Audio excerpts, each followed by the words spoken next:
Hey guys, I'm out of the country at the moment, but we didn't want to leave you with no clips, so here's some perfect BS from CNN.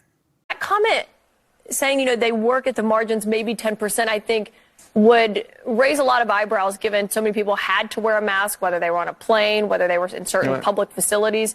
To hear that they only work at the margins, maybe 10%, would make a lot of people ask, okay, then why was I wearing a mask for so many times?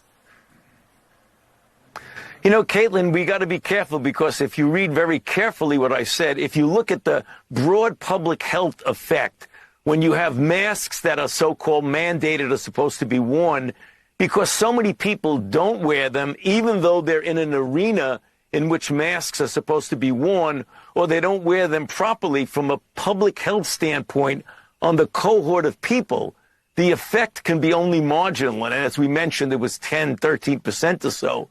But for the individual who religiously wears a properly fitted mask, the effect is much, much, much better than that. It's 85, 90% or more.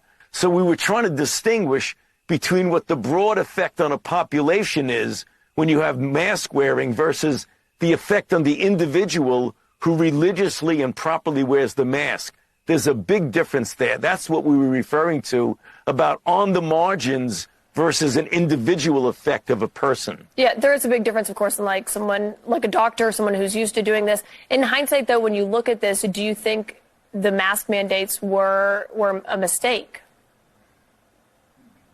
Kaitlan, I don't want to say a mistake, but I think we really need to remember next time we're confronted with this, that when you have a situation where there's doubt in the minds of some people about whether something works or not, we better try to reach out and be a better explainer of why we feel these things are important.